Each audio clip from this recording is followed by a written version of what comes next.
I've played a bit of Sonic Frontiers, as one might expect, and as is usually the case with these games, it's a complicated experience.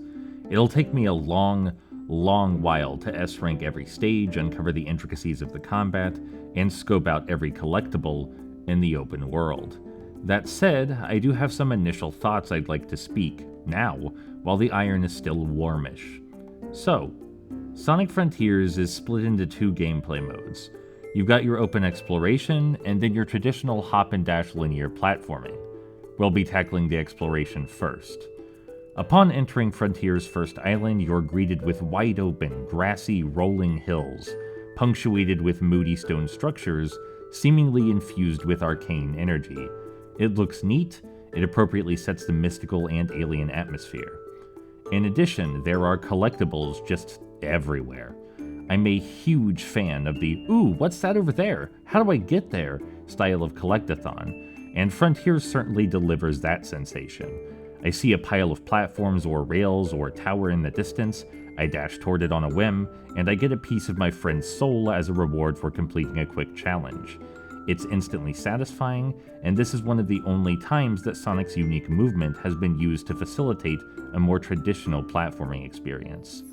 You can absolutely complete some challenges in ways that weren't intended by exploiting Sonic's speed or the open terrain, but honestly, that's part of the fun too. I appreciate that the game allows for that kind of freedom, intentionally or otherwise. Some of the challenges are insultingly easy though, especially given I'm playing on hard mode.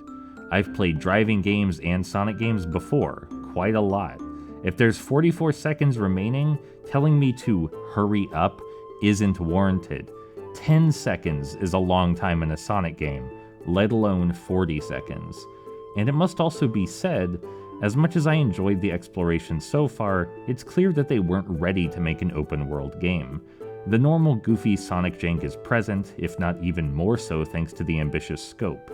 It's a natural consequence of having a character move so quickly in a free-roaming space, and so far nothing heinously game-breaking has occurred, but there are a couple oddities here or there to chuckle at. There is also combat this time around. Relegated to the open world, it seems, it attempts to fuse Sonic's speedy moveset with character action sensibilities, and it's at least very interesting. I love encountering a new enemy and puzzling out how it works, which types of strategies and attacks are best. The fact that they need figured out to begin with is a good sign. I'll likely be discovering new things about the combat for hours. Lastly, for the exploration gameplay, I want to briefly talk about the RPG mechanics. I don't know how to feel about them.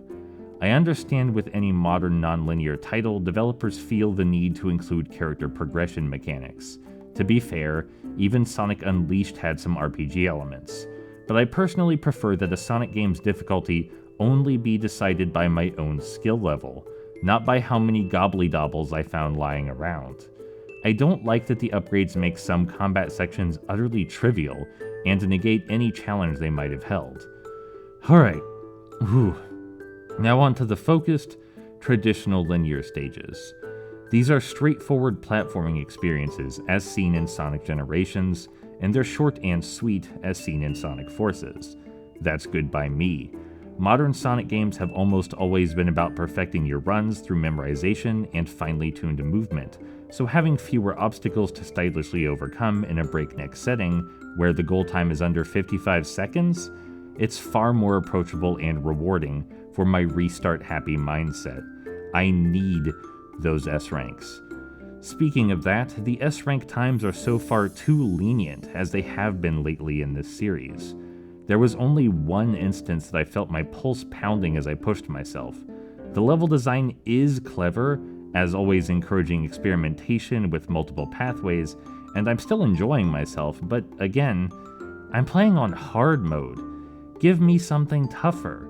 I'm not complaining that this game is made for all audiences, but I'm part of all audiences.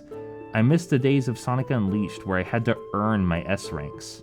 That said, the movement is still a pleasant mixture of practically every 3D Sonic style, and you can customize it in the menu to boot, which is not a feature I ever would have expected.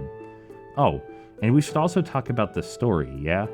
It's shaping up to be the best story since '06, highlighting the best elements of the characters, focusing on serious development and actual emotion.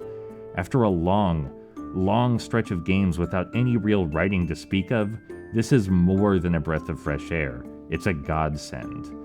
Overall, in spite of the traditional Sonic goofiness, this is a promising experience, and it's hard to imagine I won't thoroughly enjoy it if the trend continues.